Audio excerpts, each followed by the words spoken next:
Garret from Garret's Guitar Lessons here, and today we're going to talk about minor tonality. And the big question here is, when do I call E minor the 6th of a chord progression, or when do I call it the 1? And the big secret here is going to be the leading tone. So when I look at something like an E major scale, it's already built into that scale right there. We have E, F sharp, G sharp, A, B, C sharp, D sharp, E. That leading tone is going to be the half step before the root note. So when I play that E major scale, it's going to be that D sharp that leads into that E. Now, when I look at a minor scale, so for example, the Aeolian mode or the natural minor scale, you're going to notice that before the E is not a D sharp, but rather a D. So E, F sharp, G, A, B, C, D, E. Now, the absence of that leading tone means that there isn't quite the same pull to that E as there is in the major scale. So there are two scales that kind of incorporate that leading tone into it, the melodic minor and the harmonic minor. Today I'm going to talk about the harmonic minor in regards to our E minor scale. So now all the harmonic minor scale is that same scale, E, F sharp, G, A, B, C. Instead of a D though, we're going to replace it with a D sharp back into that E right there.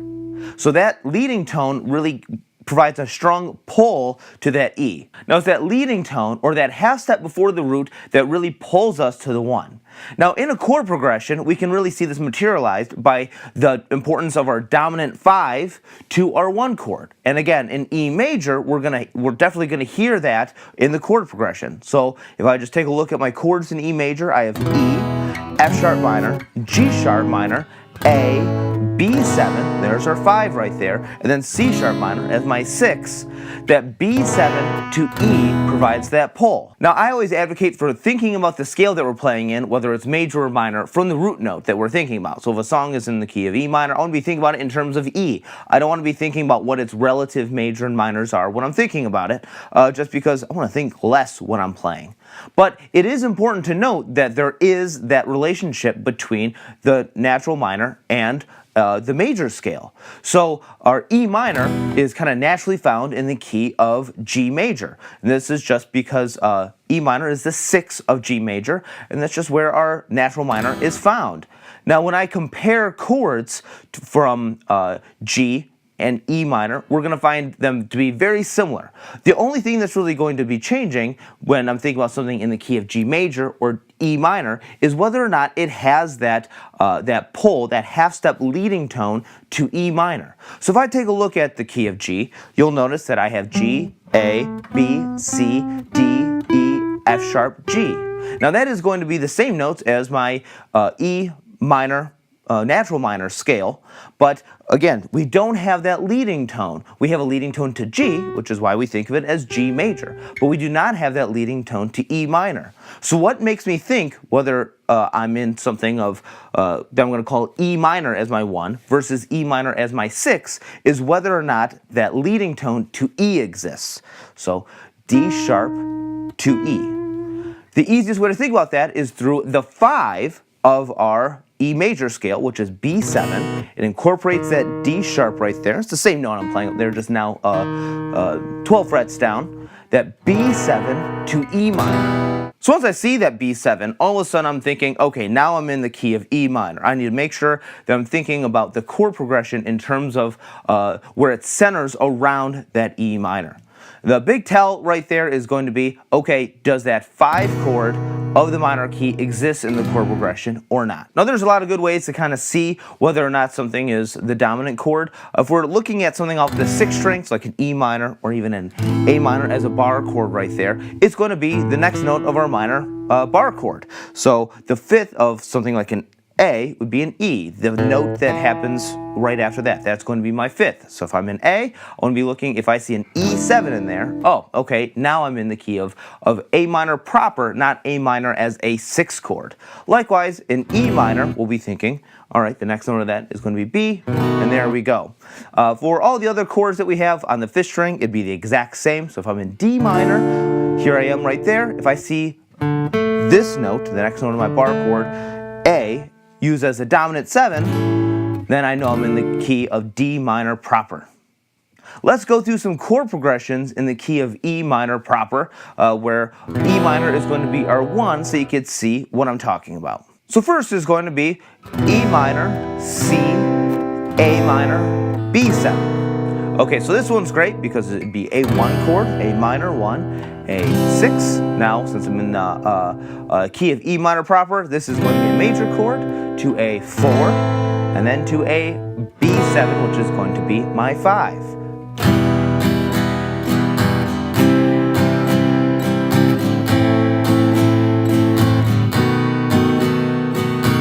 So let's take a look at another one. E minor, D, C, B7. Now this one's particularly interesting because I see a D chord in it. And what did I just spend the first part of this lesson talking about? Is this idea that we have to replace the D with the D sharp, and that's what kind of makes us in this, in the key, in this minor tonality, where we're actually in the key of E minor as opposed to G major. Okay, so this one, we do have a D chord, but I also have this leading tone leading us back to that E minor. Again, we have the dominant chord that includes the leading tone, that D sharp, which brings us up to that E, just to kind of tie a few things together. And but that the presence of that D chord does not kind of erase the fact that we end the chord progression with that B7. It's just more of an idea of, okay, I need to be thinking of that D chord a little bit different. It's not naturally found in my E minor harmonic minor scale, so I'm going to be looking at that as a flat 7 chord. So it's going to be E minor, my 1, flat 7 as a major chord, C as my 6, and then B7 as my 5 right there.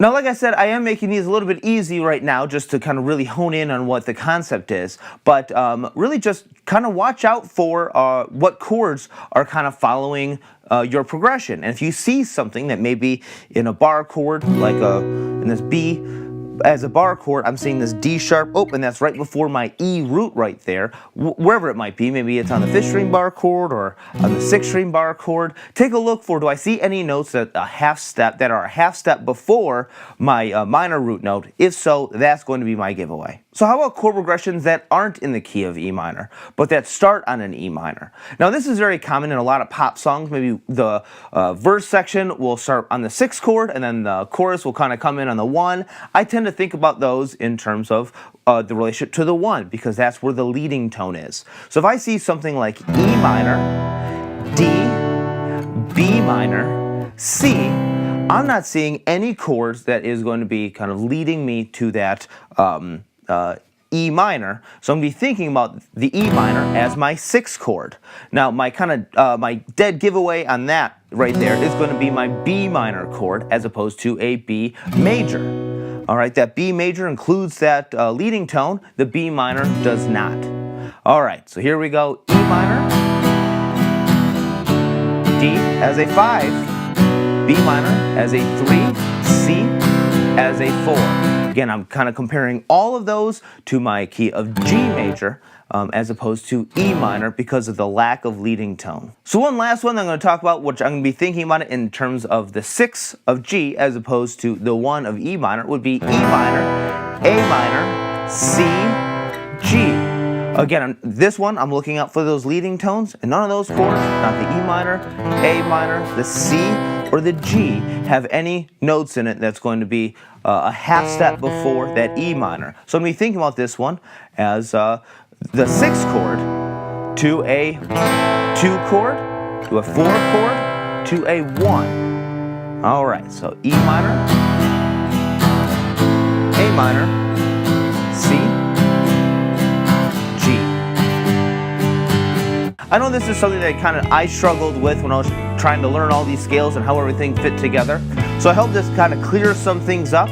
If you like this video, be sure to check out GarrettsGuitarLessons.com for more free lessons and resources. And be sure to like, subscribe, share, and leave me some comments in the comment section below.